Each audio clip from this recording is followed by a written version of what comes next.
اعوذ باللہ من الشیطان الرجیم بسم اللہ الرحمن الرحیم رب اشرح لی صدری ویسر لی امری واحلل عقدۃ من لسانی یفقہوا قولی رب یسر ولا تعسر وتمم بالخیر اللہم لا سہل الا ما جعلتہ سہلا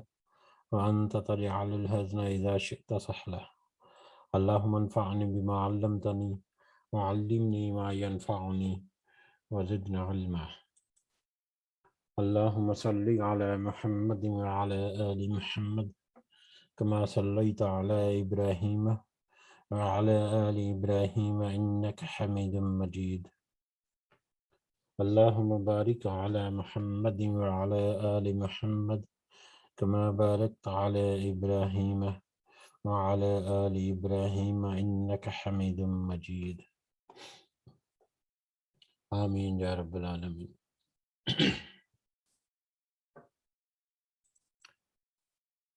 آج ہم انشاءاللہ اللہ کے خاص فضل و کرم سے ریاض الصالحین کی جلد اول کا جو چیپٹر نمبر 13 ہے اس کی حدیث نمبر 19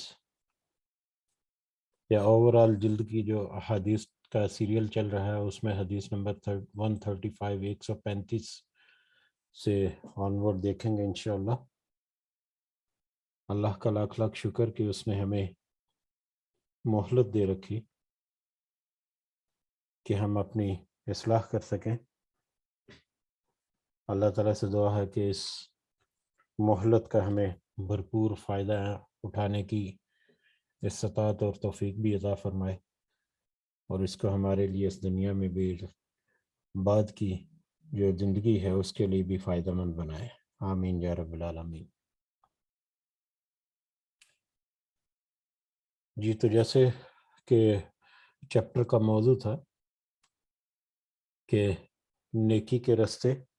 یا بھلائی کے راستے بہت سارے ہیں، اور جیسا کہ بہت تفصیل سے تقریباً اس چیپٹر میں جتنی بھی ابھی تک کلاسز ہوئی ہیں غالباً 3 یا 4،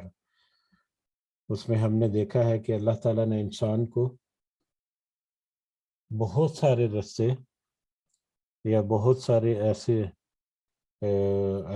اس میں سکلز رکھی ہوئی ہیں، اس کی طاقت میں، اس کی استطاعت میں، اس کی پہنچ میں بہت ساری ایسی چیزیں ہیں جن کو وہ بروئے کار لا کر تھوڑی سی کوشش کر کے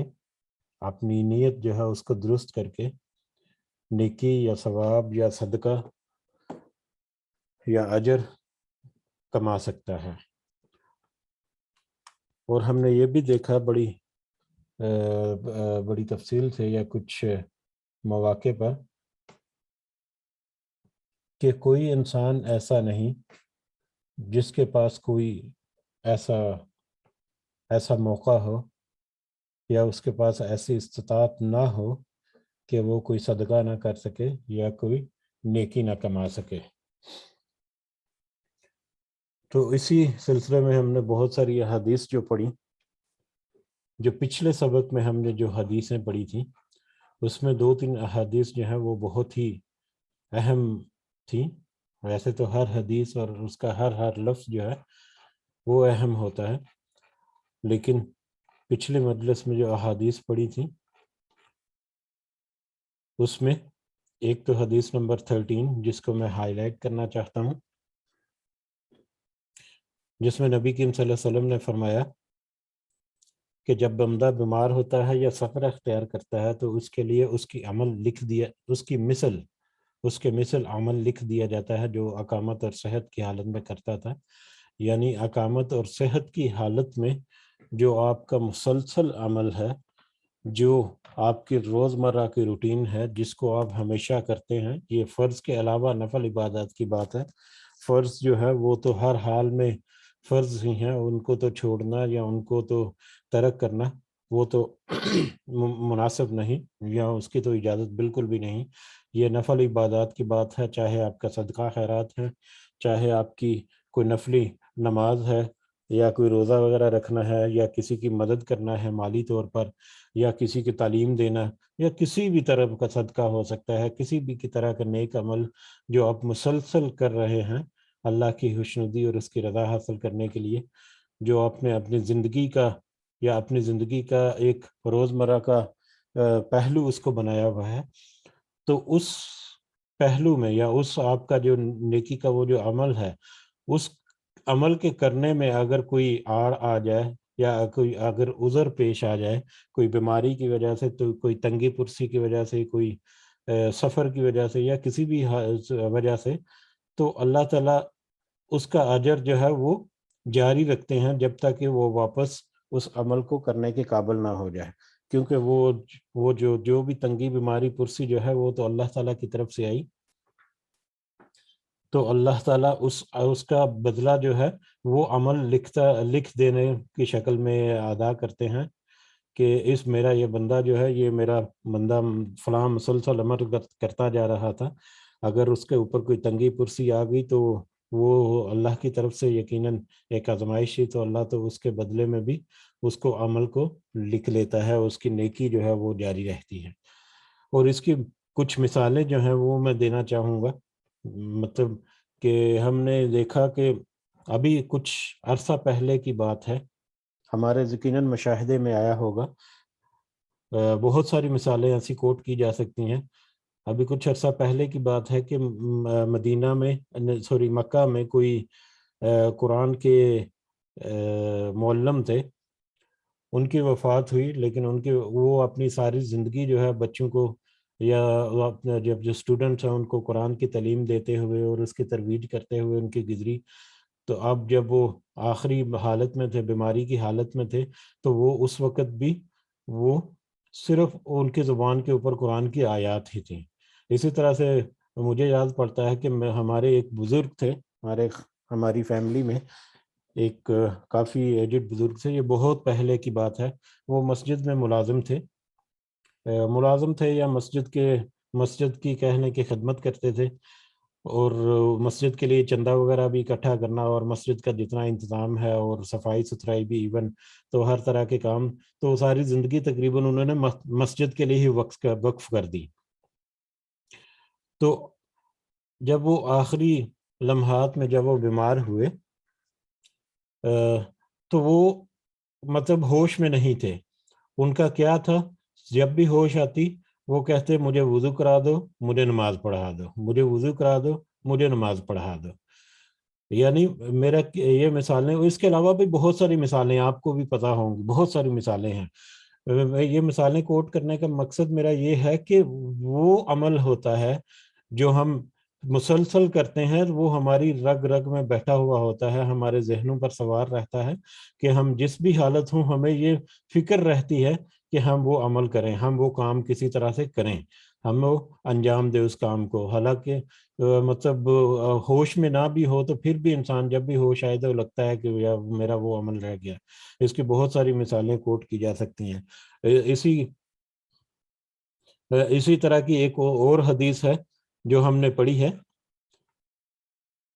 کہ شاید پچھلی مجلس میں یا اس سے پچھلے میں بھی، کہ اللہ تعالیٰ کی رحمت یا اللہ تعالیٰ کا فضل اس پر ہوتا ہے، یعنی وہ بندہ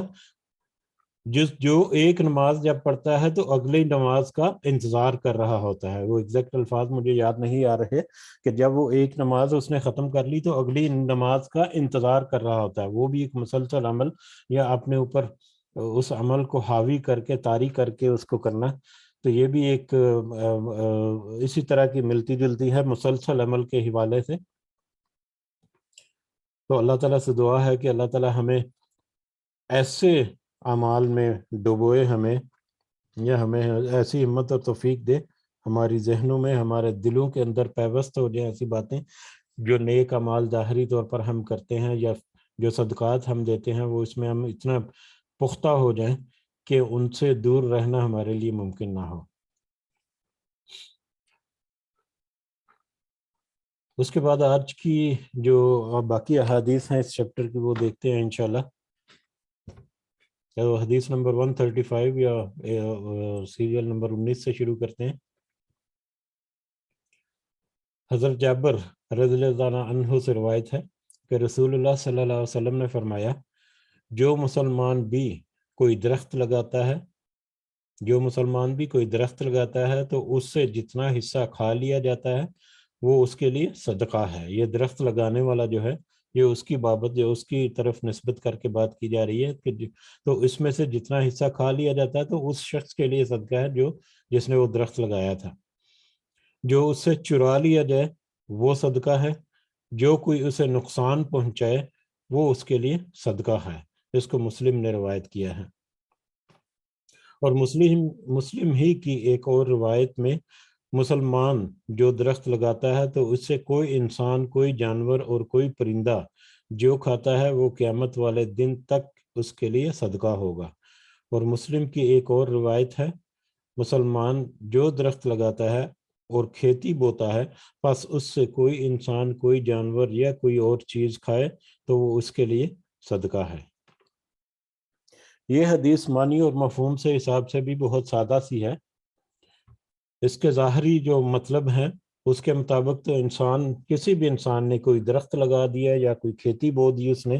اب اس درخت یا کھیتی کے بونے کے نتیجے میں وہ کسی بھی طرح کا کچھ بھی فائدہ لے لیا, کچھ بھی فائدہ اس سے حاصل کیا تو وہ فائدے کا جو اجر ہے وہ براہ راست اس مسلمان کو جائے گا جس نے وہ درخت یا جس نے وہ کھیتی اگائی یا درخت لگایا. یہاں تک کہ اگر اس میں سے کسی نے چرا لیا, اگر کسی نے چوری کر کے اس میں سے کچھ کھا لیا تو وہ بھی جس شخص نے وہ درخت لگایا اس کے لیے صدقہ بنے گا. اب چرا لیا, جس نے چرایا کس نیت سے چرایا, اس کی کیا حالت تھی, اس کا تو معاملہ جو ہے وہ الگ سے ہے. اس کا معاملہ تو اس کے اور اس چرانے والے کے اور اللہ کے درمیان ہے. لیکن اس شخص نے تو اس سے کچھ نہ کچھ نفع تو لے ہی لیا. تو اس شخص کو اس کا جو ثواب ہے یا نیکی ہے یا اس کو حصہ مل گیا. کوئی اسے نقصان نہیں پہنچائے, کوئی اسے نقصان بھی پہنچا دے. اب نقصان پہنچانے والے کی اپنی نیت ہے کہ اس کو کیوں نقصان پہنچا رہا ہے, لیکن اگر اس نے صحیح نیت کے ساتھ, بھلائی کی نیت کے ساتھ وہ درخت لگایا تھا تو اس کے لیے اس کا صدقہ ہو گیا. اس کے لیے اس کا صدقہ جو ہے وہ جاری ہی رہے گا, کوئی اسے نقصان بھی چاہے پہنچا دے. اسی طرح سے کوئی بھی چرند پرند اس میں سے کچھ بھی کھا لے. اب جب کوئی پودا لگایا جاتا ہے یا کوئی کھیتی ہوتی ہے تو آپ کو پتا ہے ہمیں ظاہری طور پر تو کچھ چیزیں تو ایسی ہیں جو ہمیں نظر آتی ہیں. مطلب کسی نے اس کا پھل کھا لیا, کسی نے اس کا اناج لے لیا, کسی نے اس کو چرا لیا جیسے ذکر ہوا, کسی نے اسے نقصان پہنچا دیا. ظاہری کے علاوہ ہماری آنکھوں سے اوجھل بھی بہت ساری چیزیں ایسی ہوں گی جس کی کسی نہ کسی کو کسی نہ کسی صورت میں کچھ نہ کچھ فائدہ ضرور ملتا ہے. کوئی درخت لگایا, کوئی پھول پودے, کوئی باغ, تو ہمیں سب کو پتا ہے کہ آج کل درخت جو ہے وہ دن کے وقت میں آکسیجن جو ہے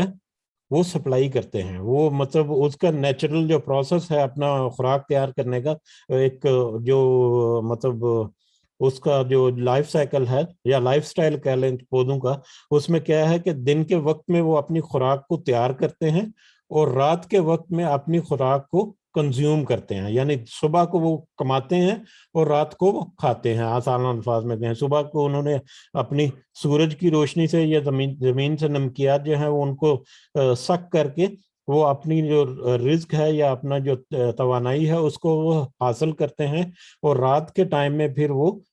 اس کو کنزیوم کرتے ہیں. جب وہ دن کے ٹائم میں اپنی توانائی بنا رہے ہوتے ہیں تو نیچرلی وہ آکسیجن جو ہے وہ خارج کرتے ہیں, ان سے آکسیجن کا ایک خارج ہوتا ہے. اور رات کے ٹائم میں جب وہ اپنی توانائی کنزیوم کرتے ہیں تو کاربن ڈائی آکسائڈ کا اخراج ہوتا ہے. تو دن کے وقت میں آکسیجن, آپ کو پتا ہے پولوشن وغیرہ اور بہت سی آلودگی, بہت طرح کی آلودگی, دھوئیں کی آلودگی, اور اس کے علاوہ آج کل تو یہ ڈیجیٹل آلودگی بہت زیادہ ہے. یہ جو الٹرا وائلٹ ریز وغیرہ کے علاوہ یہ جو ریڈیشنز ہیں اور یہ جو سگنلز ہیں ہمارے موبائل فونز کے اور یہ سب کے سب آلودگی میں اضافہ کرنے کے موجب بنے ہوئے ہیں، باعث بنے ہوئے ہیں۔ تو درختوں کی موجودگی جو ہے، یا جتنی زیادہ ہریالی اور جتنے زیادہ مطلب باغات ہوں گے، اتنا ہی انوائرمنٹ پر ایک پازیٹیو اثر ہوتا ہے۔ یہ اس لیے ذکر کر رہا ہوں کہ ظاہری آنکھ تو اس کو دیکھ نہیں رہی، لیکن وہ درخت جو ہے وہ کسی نہ کسی طرح سے آلودگی کو کم کرنے میں اپنا رول ادا کر رہا ہے۔ تو وہ رول اس کا ادا کرنا، اس درخت کا، اس پودے کا، اس باغ کا، وہ اس مسلمان کو یقیناً وہ بہت ساری نیکی جو ہے اس کو اس کے ضمن میں لکھی جا رہی ہے۔ اسی طرح سے بہت سارے ایسے بیکٹیریا ہیں جو وہاں سے اپنی خوراک لیتے ہیں۔ زمین کے اندر جو بہت سارے کیڑے مکوڑے ہیں وہ اس سے اپنی خوراک لیتے ہیں۔ زمین کا نظام جو ہے اس کو قائم رکھنے میں وہ درخت یا پودے جو ہیں وہ بہت اہم رول ادا کرتے ہیں۔ تو بہت ساری چیزیں ایسی ہیں جو ہماری آنکھوں کے سامنے ہیں یا ہماری آنکھوں سے پوشیدہ ہیں، ہم اس کو اپنی آنکھوں سے نہیں دیکھ رہے، تو اس کے بہت سارے فائدے ڈائریکٹلی یا انڈائریکٹلی اس پوری دنیا میں کسی نہ کسی کو کسی نہ کسی صورت میں ضرور ہوتا ہے۔ تو وہ درخت لگانے والا جو ہے اس کو اس فائدے کا اجر جو ہے وہ مسلسل لگاتار پہنچتا جاتا ہے۔ یہ اتنی بڑی حکمت ہے جس کو الفاظ میں نہیں اگر پڑھ لیں تو ہم صرف الفاظ ہی سمجھ کر اس کو چھوڑ دیں گے، لیکن اس کی جب حقیقت ہم دیکھیں تو یہ بہت وسیع حقیقت ہے اس کی۔ اس کے علاوہ اگر آج کل ہم دیکھیں انٹرنیشنل لیول پر گلوبل وارمنگ کا بہت ساری آواز اٹھتی ہیں۔ گلوبل وارمنگ کی زمین کا ٹمپریچر جو وہ بڑھتا جا رہا ہے اور اس کی انوائرمنٹ جو ہے وہ آلودہ ہو گئی ہے، اور اس میں مطلب ہمیں ٹمپریچر کو کنٹرول کرنے کی اور یہ جو مطلب چینج ہو رہا ہے،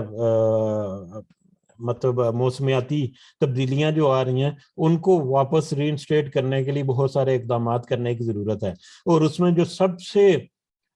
سے زیادہ شدت سے جس چیز کا احساس کیا جا رہا ہے یا جس چیز کی طرف زور دیا جا رہا ہے یا جس چیز کی طرف انسان کی عقل جاتی ہے، وہ ہے کہ مسلسل جنگلات میں اور درختوں میں اور جو سبزہ ہے اس میں کمی، آبادی کی بڑھوتری کی وجہ سے یا اور بہت سارے فیکٹر ہیں جس کی وجہ سے جنگلات یا جو سبز علاقے ہیں ان میں کمی آتی جا رہی ہے۔ اور انٹرنیشنل جو ایک سٹینڈرڈ ہیں ان کے مطابق کسی بھی ملک کا یا کسی بھی بڑے ایریا میں کم از کم اس کا 25 سے 40% ایریا جو ہے وہ درختوں پر یا جنگلات پر یا باغات پر یا کھیتی باڑی پر مشتمل ہونا چاہیے، تاکہ وہاں کی انوائرمنٹ جو اس کو کنٹرول کیا جا سکے۔ تو گلوبل وارمنگ کے پرسپیکٹو میں بھی اگر دیکھیں تو اس میں بھی یہ حدیث جو ہے، اگر کوئی اس حدیث سے فائدہ اٹھا کر، اس حدیث کو سمجھ کر یہ کوشش کر لے کہ کوئی پودا لگائے، کوئی درخت لگائے، کوئی کھیتی لگائے، کوئی ہریالی کا کام شروع کر دے، تو آج کل کا جو سب سے بڑا ایشو ہے گلوبل وارمنگ، اس میں بھی بہت ساری اسسٹنس یا اس میں بھی بہت ساری کام جو کرنے کو ملتے ہیں۔ تو یہ حدیث جو ہے، یہ حدیث اس بات پر زور دیتی ہے کہ مطلب درخت کو یا کھیتی وغیرہ جو ہے اس کی طرف انسان جو ہے وہ زیادہ راغب ہو۔ اور دیکھیں اس میں بھی کس طرح سے انسان کو اس کا اجر ملتا ہے یا اس کے ثواب میں اضافہ ہوتا ہے کہ اس کو خود بھی نہیں پتا۔ یہ تو ایسا ایک بینک اکاؤنٹ ہے، میں تو کہتا ہوں یہ جو خاص کر یہ چیپٹر پڑھتے ہوئے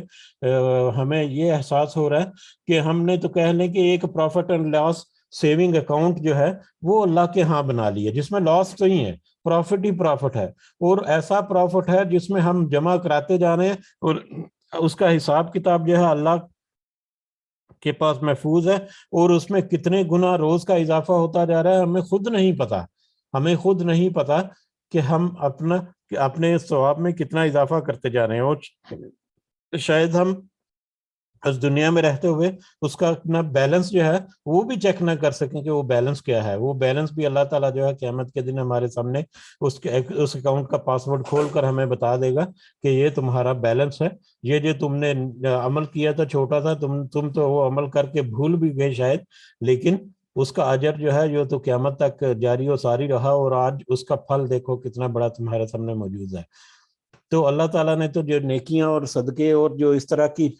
چیزیں جو پھیلائی ہوئی ہیں اس دنیا میں ہمارے لیے، اس میں سے تھوڑا سا ہم اپنا حصہ اچکتے رہیں اور اپنے وہ سیونگ اکاؤنٹ میں جمع کراتے رہیں، تو اللہ کی قدرت اور اس کی جو رحمت ہے اس سے وہ اتنا بڑھ جائے گا انشاءاللہ کہ ہمارے لیے وہ یقیناً آسانی کا باعث ہوگا اس وقت جب ہمارا حساب کتاب ہو رہا ہوگا، بشرط ہے کہ اللہ تعالیٰ ہمیں شرک کے کسی بھی چھوٹے سے چھوٹے پہلو سے بھی محفوظ رکھے، اور ہمیں وہاں پر انٹری ٹیسٹ میں کم از کم کامیاب کر کے ہمیں آگے درجات جو ہے وہ بھی نصیب کرے، جس میں ہمارا حساب کتاب اللہ کے سامنے ہوگا۔ پھر اللہ تعالیٰ ہمیں مزید فضل و کرم دے کہ ہم یہ چھوٹی چھوٹی نیکیاں اپنے اکاؤنٹ میں جمع کریں، جس کو ہمارے سامنے پیش کیا جائے، اور پھر اللہ تعالیٰ مزید رحمت اور فضل و کرم کرے، اور ہمیں پہلے ہی مطلب امتحان میں یا پہلے ہی جو ٹیسٹ ہے اس میں پاس کر کے اللہ تعالیٰ ہمیں جنت الفردوس کا ٹکٹ جو ہے وہ دے دے، آمین یا رب العالمین۔ بہرحال یہ حدیث جو ہے یہ اس میں مطلب ظاہری طور پر تو الفاظ اتنے سے ہیں، بہت لمبی ڈیبیٹ ہو سکتی ہے، لیکن اس سے ہمیں اندازہ ہوتا ہے کہ ایک تو یہ جو گرین ریزولیشن جو آج کل چل رہی ہے اس کے بابت جو ہے یہاں پر کتنا اہم ایک مطلب ہدایت ہے ہمارے لیے، اور دوسرا اس کے کرنے سے دنیا میں تو ہم فائدے لیں گے، اور یہ بھی دیکھیں گے ہم اس کا فائدہ دنیا میں بھی ہے اور آخرت میں بھی ہے، اور دنیا میں دیکھیں کہ کتنا وسیع فائدہ ہوتا ہے، اور آخرت میں تو فائدہ ہے وہ تو ہے ہی، وہ تو اللہ تعالیٰ کی طرف سے ملے گا ہی۔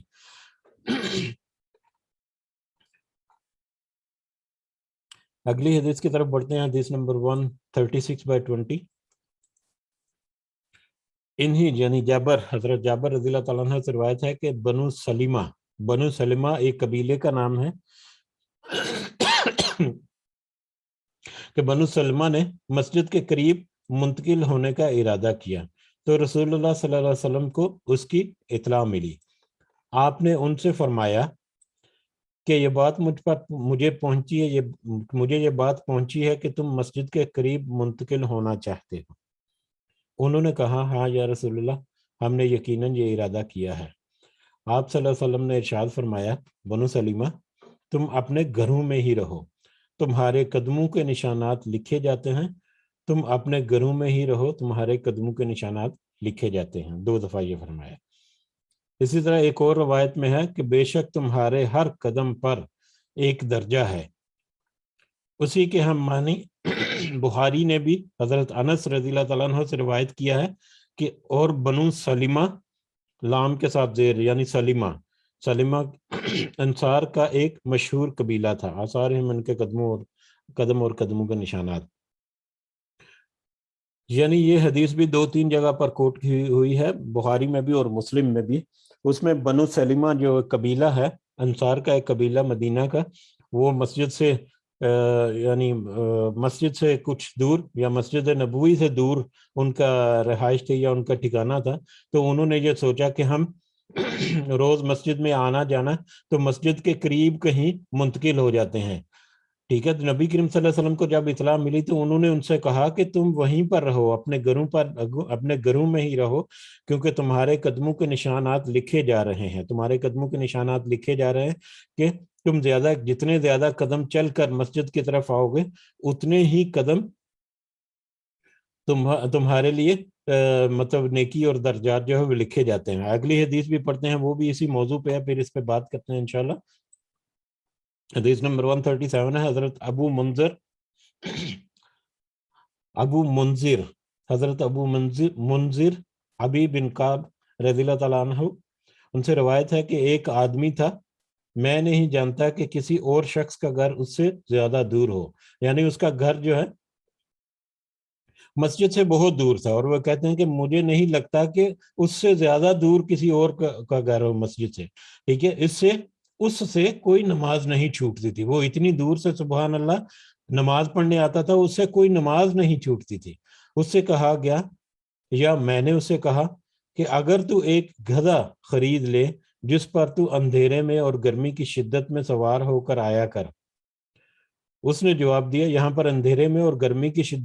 شدت میں بس اتنا سا ذکر کرتا چلوں کہ ہم پاکستان میں ٹھیک ہے گرمی بہت ہوتی ہے،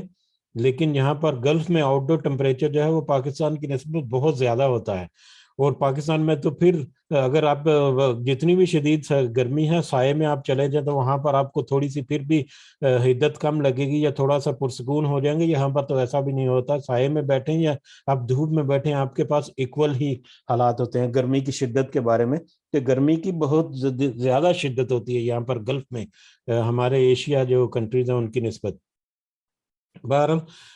تو انہوں نے مشورہ دیا کہ اگر تو ایک گدھا خرید لے جس پر تو اندھیرے میں اور گرمی کی شدت میں سوار ہو کر آیا کر. اس نے جواب دیا کہ مجھے یہ بات اچھی نہیں لگتی کہ میرا گھر مسجد کے پہلو میں ہو, اس لیے کہ میں تو چاہتا ہوں کہ دور سے میرا مسجد کی طرف چل کر جانا اور پھر وہاں سے میرا لوٹنا, جس میں اپنے گھر والوں کی طرف لوٹوں, یہ سب کچھ میرے حساب میں لکھا جائے. رسول اللہ صلی اللہ علیہ وسلم نے اس کی بات سن کر فرمایا اللہ تعالیٰ نے تیرے لیے جمع فرما دیا, اللہ تعالیٰ نے تیرے لیے جمع فرما دیا. ایک اور روایت میں ہے کہ تیرے لیے وہ ثواب, ایک اور روایت میں ہے کہ نبی کریم صلی اللہ علیہ وسلم نے فرمایا کہ تیرے لیے وہ ثواب ہے جس کا تو نے ارادہ کیا. یہاں پر دیکھیں رمضہ کا مطلب تپتی ہوئی زمین, تپتی ہوئی زمین یعنی کہ بہت گرم زمین جو ہے جس کی گرمی کی شدت میں تم سوار ہو کر. بہرحال یہ ایک دوسری حدیث جو ہے یہ پچھلی حدیث کے ہی ہم معنی ہے کہ اس میں بھی وہ شخص جو ہے وہ بہت دور تھا ان کا گھر اور دور سے چل کر آتے تھے مسجد میں نماز کرنے کے لیے اور بڑی باقاعدگی سے آتے تھے اور ان سے کوئی نماز نہیں چھوٹتی تھی. اور جب ان کو مشورہ دیا گیا کہ ایک گدھا خریدنے تاکہ آپ گرمی کی شدت میں اور اندھیرے میں آپ کے لیے آسانی ہو جائے آنے جانے میں مسجد کے لیے, تو انہوں نے جواب دیا کہ مجھے یہ بات اچھی نہیں لگتی کہ میں مسجد کے پہلو میں ہی رہوں. ہو سکتا ہے کہ یہ حدیث جو ہے وہ پچھلی حدیث کے بعد کی ہو یا واللہ عالم. بہرحال یقیناً نبی کریم صلی اللہ علیہ وسلم کی تعلیمات اور دوسری جو باتیں ہیں ان کو مد نظر رکھتے ہوئے ان کے ذہن میں کچھ آیا ہوگا ایسا. بہرحال انہوں نے کہا کہ میرا نہیں دل چاہتا یا مجھے اچھی بات نہیں لگتی کہ میرا گھر جو ہے مسجد کے پہلو میں ہو, کہ میں مسجد میں ایک قدم گھر سے باہر نکالوں اور دوسرا مسجد میں ڈال دوں. ٹھیک ہے, میں تو چاہتا ہوں کہ میں جتنی دور سے چل کر آؤں تو اور میرا چل کر آنا پھر واپس لوٹنا اور اپنے گھر کی طرف جب میں لوٹوں تو یہ سارا کچھ میرے حساب میں لکھ دیا جائے, جس کو نبی کریم صلی اللہ علیہ وسلم نے انڈورس کیا کہ ہاں یہ تیرے لیے یہ تیرا عمل جو ہے وہ جمع کر دیا گیا جیسا تو نے نیک ارادہ کیا تھا. اب یہاں پر ایک تو یہ ہے کہ مسجد میں جا کر نماز ادا کرنا, چاہے وہ دور ہی گھر ہوں یا چاہے تھوڑا مشقت سے ہی جانا پڑے, مسجد میں جا کر نماز ادا کرنا اور باجماعت نماز ادا کرنا اس کی فضیلت جو ہے اس سے واضح ہوتی ہے. دوسرا, جتنے زیادہ قدم آپ چل کر مسجد کی طرف جائیں گے اتنے ہی آپ کے درجات میں یا اتنے ہی آپ کے ثواب یا نیکیوں میں اضافہ ہوتا جاتا ہے. اور اس میں فوائد میں یہاں پر یہ بھی لکھا ہوا ہے کہ عمل میں جتنی محنت و مشقت ہوگی جزا بھی اسی حساب سے ہوگی, یعنی جتنی محنت اور جتنی مشقت کر کے کوئی عمل کیا جائے گا, کوئی نیک کام کیا جائے گا, اس کا حساب یا اس کا جو بدلہ ہے وہ بھی اسی حساب سے زیادہ ہوگا. اور دوسرا, گھر کتنا ہی دور ہو مسجد میں آ کر باجماعت نماز پڑھنی چاہیے.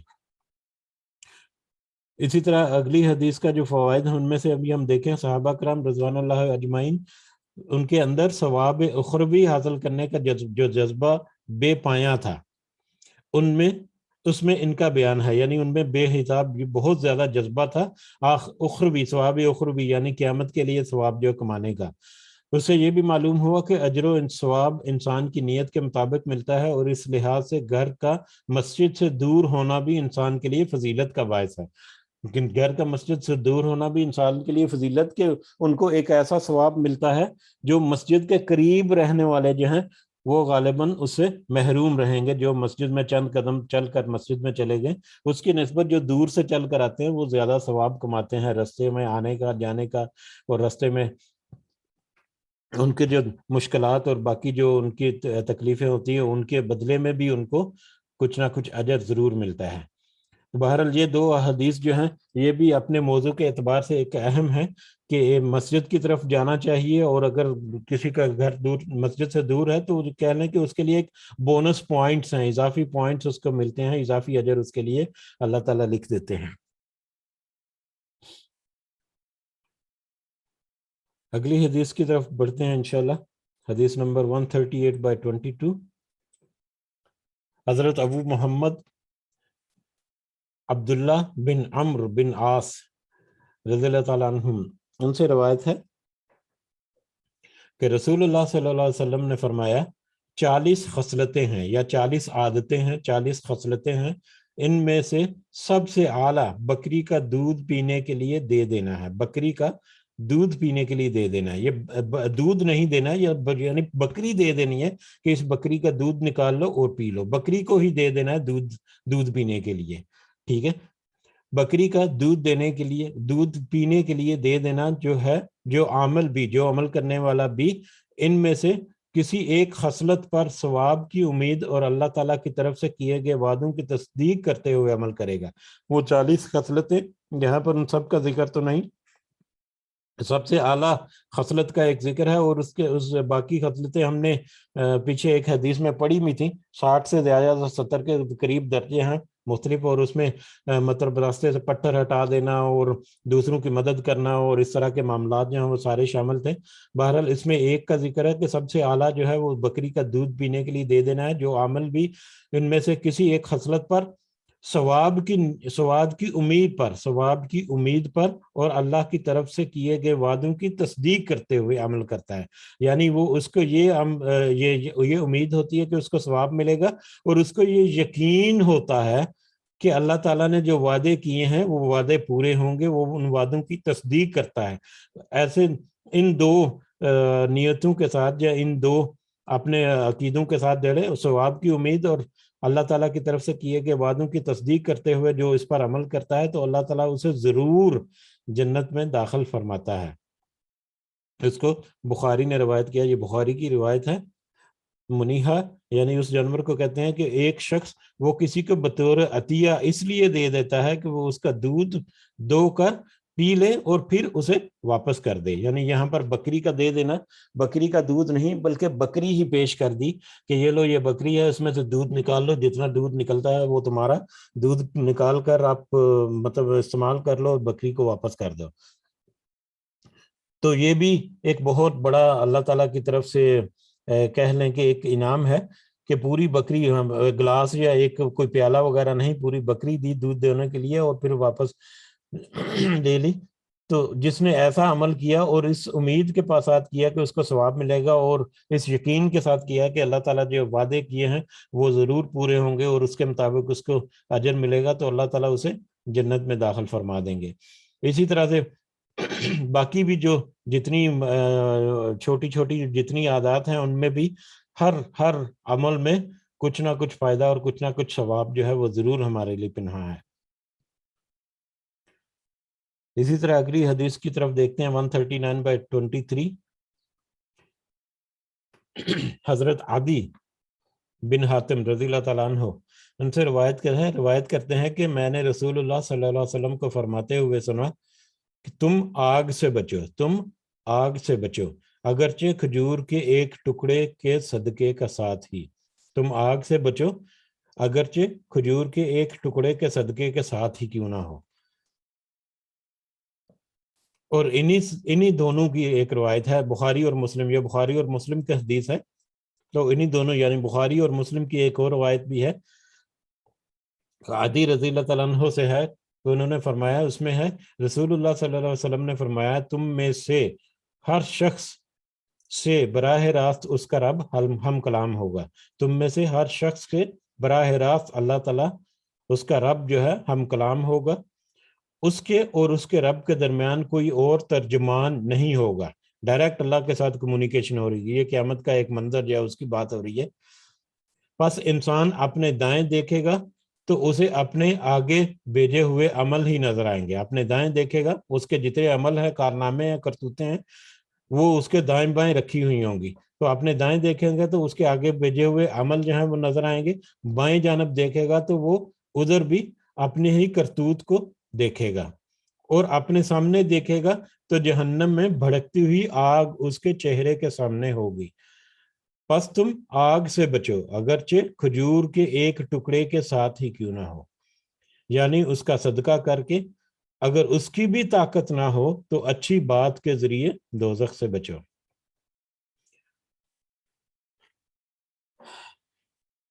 اس کے فوائد پڑھ لیتے ہیں پہلے، پھر اس پہ بات کرتے ہیں۔ اس میں سخت تر ہیبت کا پہلو ہے، ایک سخت تر ہیبت، ایک بہت ہی برے حالات کی یہاں پر نشاندہی کی گئی ہے کہ ہر شخص کو براہ راست اپنے رب کے سامنے کھڑے ہو کر، جبکہ اس کے دائیں بائیں اس کے اعمال ہوں گے، اپنے عملوں کی جواب دہی کرنی ہوگی، اپنے عملوں کی جواب دہی براہ راست اللہ کو کرنی ہوگی، اپنے رب کو کرنی ہوگی سب کو۔ اور دوسری بات یہ معلوم ہوئی کہ ہر شخص کو اپنی طاقت کے مطابق اللہ کی راہ میں صدقہ و خیرات کا اہتمام کرنا چاہیے۔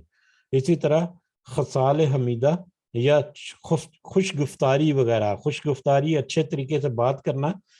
کا اختیار کرنا بھی نجات کا ذریعہ بن سکتا ہے۔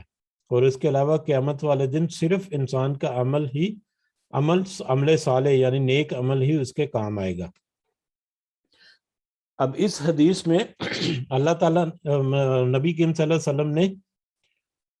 بہت واضح الفاظ میں کہا کہ تم دوزخ کی آگ سے بچو، اور دوزخ کی آگ سے بچنے کا طریقہ بھی اللہ تعالیٰ نے بتا دیا، نبی کریم صلی اللہ علیہ وسلم نے یہاں پر بتا دیا۔ وہ کیا ہے کہ کھجور کے ایک ٹکڑے کے ساتھ ہی کیوں نہ ہو، یعنی کہ کچھ چھوٹے سا چھوٹا صدقہ بھی جو تم کر سکتے ہو وہ صدقہ ہی کر دو، تاکہ تم جہنم کی بھڑکتی ہوئی آگ سے بچ سکو۔ اور اگر کوئی کھجور کا ٹکڑا جو ہے، یہ تو ایک مثال کے لیے ہے کہ کوئی بھی ایک چھوٹی سی چیز جو ہے وہ صدقہ کر دو، چاہے وہ کھجور کا ایک ٹکڑا ہی کیوں نہ ہو، پوری کھجور نہیں، کھجور کا ٹکڑا ہی کیوں نہ ہو، لیکن اگر اس کی بھی طاقت نہ ہو تو اچھی بات کے ذریعے کسی کے ساتھ اچھی بات کرو، کسی کو اچھی تعلیم دے دو، کسی کے ساتھ اچھا سلوک کرو، کسی کے ساتھ اچھی نیت کے ساتھ پیش آؤ۔ یہ ساری چیزیں مطلب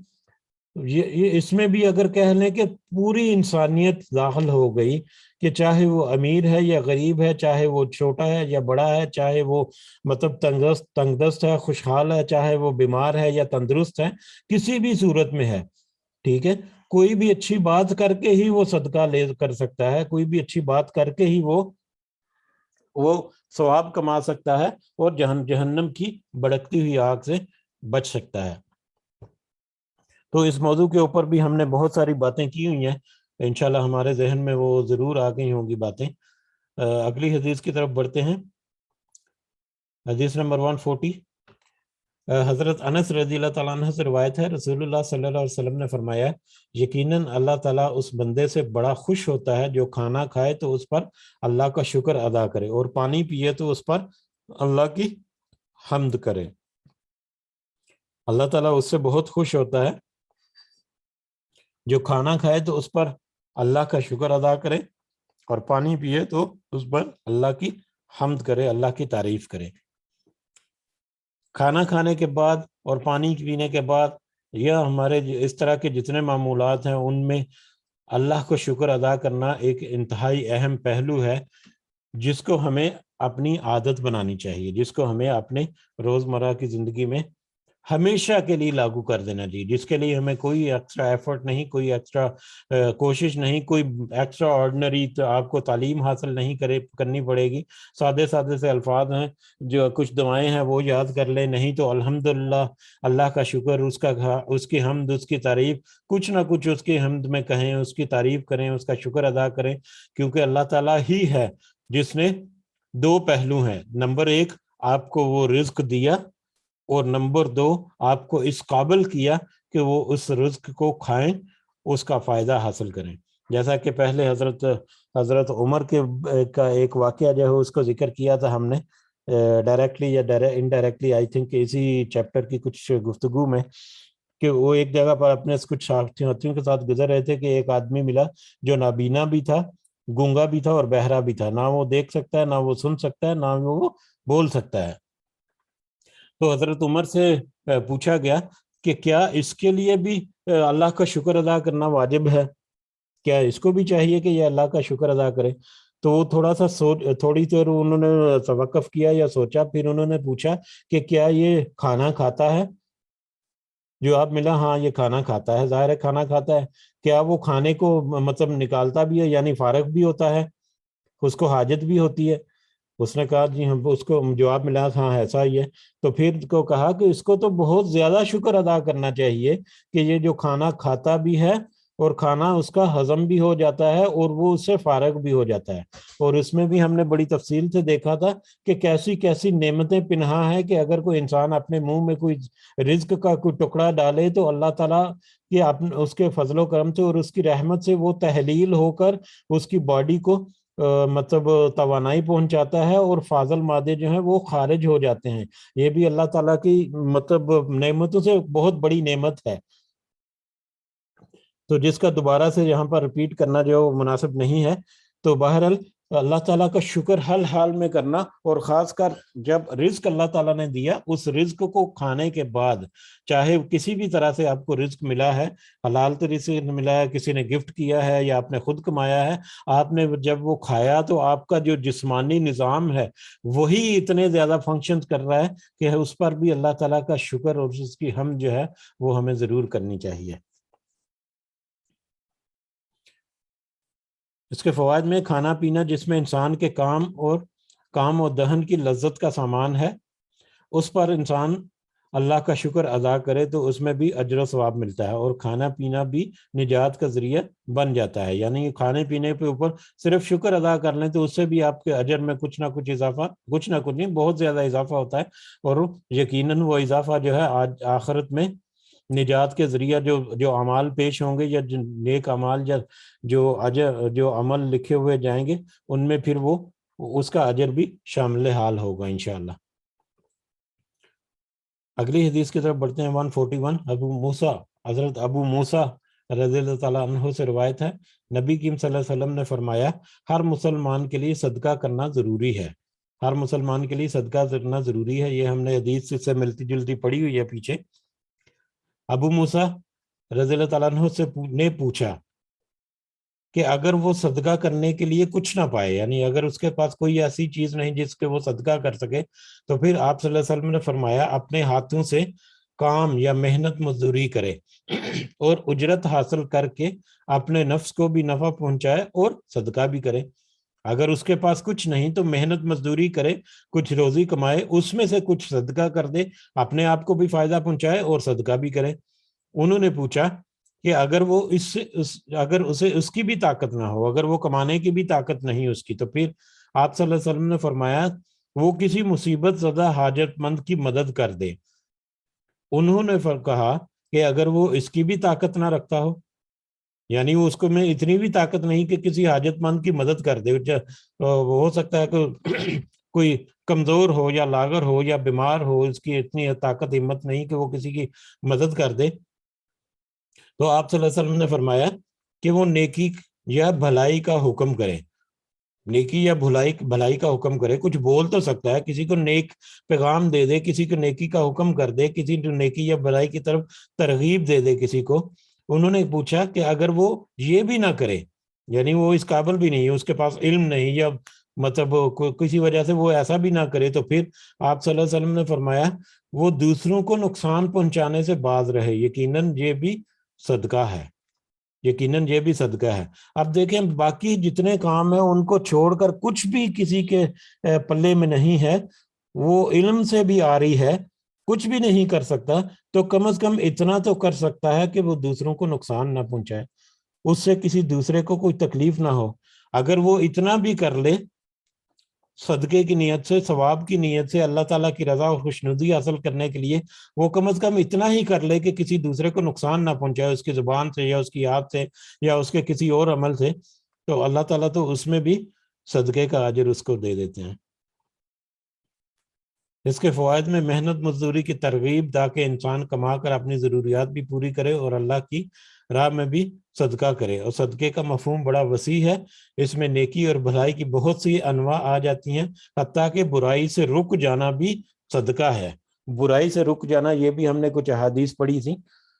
کہ اگر کوئی برائی کا ارادہ کر کے اس سے واپس اس کے ارادے کو ترک کر دیتا ہے اور برائی کو نہیں کرتا، تو اس کے بدلے میں بھی اللہ تعالیٰ ایک صدقہ یا ایک نیکی جو ہے وہ اس کے عمل میں لکھ لیتا ہے، اس کے نامہ اعمال میں شامل ہو جاتی ہے۔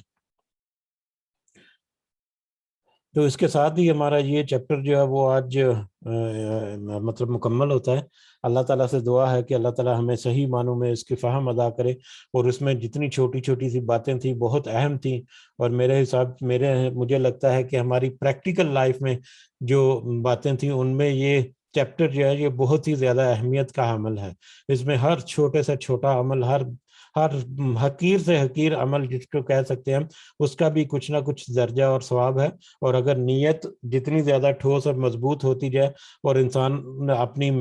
مطلب کوشش جو ہے وہ جتنی زیادہ کرتا جائے, اس کا اتنا ہی زیادہ اجر جو ہے وہ ملتا جلتا ہے. اللہ تعالیٰ سے دعا ہے کہ اللہ تعالیٰ ہمیں اس سے فائدہ اٹھانے کی جو ہمت و توفیق ہم میں رکھے, اور اس کا بھرپور فائدہ ہمیں اس دنیا میں بھی اور آخرت کی زندگی کے لیے بھی ہمیں عطا فرمائے. وما علینا الا البلاغ المبین. اگر کسی کو کوئی پوائنٹ ایڈ کرنا ہے اس میں تو آپ کر سکتے ہیں. جی السلام علیکم ورحمۃ اللہ وبرکاتہ شیخ. وعلیکم السلام ورحمۃ اللہ وبرکاتہ. میری طرف سے تمام سامعین کو بھی سلام. وعلیکم السلام. بہرحال یہ کل موسم آ رہا ہے جی اپنا زیادہ اجر کمانے کا, یعنی کہ ہفتے کا جو دن ہے ان میں سے جمعہ, اور سورۃ کاف مسجد میں جلدی جانا, نبی صلی اللہ علیہ وسلم میں درود شریف پڑھنا, اور عصر اور مغرب کے درمیان میں زیادہ دعائیں کرنا. اللہ سبحانہ تعالیٰ ہمیں توفیق عطا فرمائے. جزاکم اللہ خیر.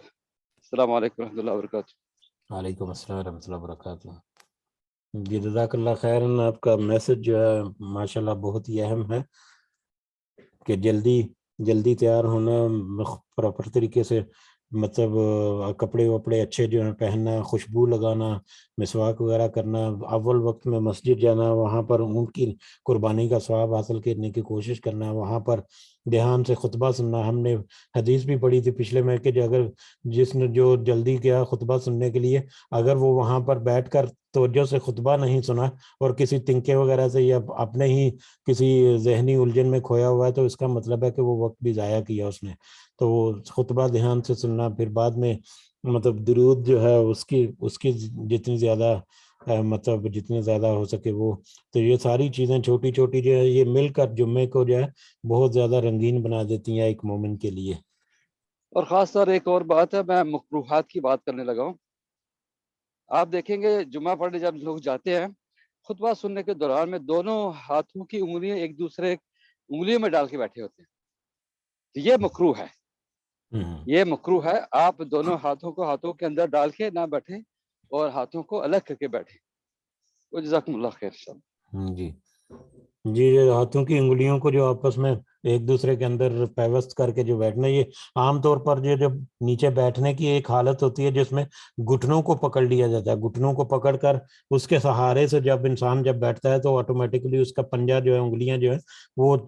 آپس میں پیوست ہو جاتی ہیں. تو اس طرح سے بیٹھنا جو ہے نا اس کے بارے میں ایسا ہی ہے نا شفیق صاحب؟ جی بہتر. اور پھر سے کیا ہوتا ہے, وہ پھر وہ ہاتھوں کو ہاتھوں میں ڈال کے اپنے گھٹنوں کو اس کے اندر سمیٹ لیتا ہے, تو پھر آٹومیٹک اس کو پھر نیند آنی سٹارٹ ہو جاتی ہے, اور سر جھکا کے دونوں کیا نام ہے گھٹنوں میں سر جھکا کے نیچے بیٹھ جاتا ہے, یعنی کہ اس کو سر نیچے کر لیتا ہے, پھر اس کو نیند کا غلبہ ہو جاتا ہے. صحیح ہے. ٹھیک ہے جی جزاک اللہ خیر. جزاک اللہ خیر. جی اگر کسی اور کا پوائنٹ نہیں ہے تو انشاءاللہ وائنڈ اپ کرتے ہیں. جزاک اللہ خیر. بارک اللہ فیک. السلام علیکم ورحمۃ اللہ وبرکاتہ. وعلیکم السلام ورحمۃ اللہ. ٹھیک ہے وائنڈ اپ کرتے ہیں انشاءاللہ. اللہ تعالیٰ سے دعا ہے کہ اللہ تعالیٰ ہمیں اس کا صحیح فہم اور صحیح ہمارے آگے رکھے, اور ہمیں اس پر مستقل قائم رہنے کی اللہ تعالیٰ توفیق اور ہمت دے, اور اللہ تعالیٰ ہمارے والدین کو خاص رحمت اور فضل و کرم سے جو اس دنیا میں موجود ہیں ان کو حیاتی اور تندرستی اور صحت مند زندگی عطا فرمائے, اور جو گزر چکے اللہ تعالیٰ ان کو ان کے درجات بلند کرے, اور ہمارے جتنے مسائل ہیں, ہمارے جتنے جائز خواہشات جو ہیں اللہ تعالیٰ سب کو پوری کرے اور سب کو اس دنیا میں نصیب کرے, اور آخرت میں اس کا فائدہ بھی اللہ تعالیٰ پہنچائے. ربنا تقبل منا انك انت السميع العليم وتب علينا انك انت التواب الرحيم. سبحان ربک رب العزت عما یصفون وسلام علی المرسلین والحمد للہ رب العالمین. سبحانک اللہم وبحمدک اشہد ان لا الہ الا انت استغفرک واتوب الیک. جزاکم اللہ خیرا. السلام علیکم ورحمۃ اللہ وبرکاتہ.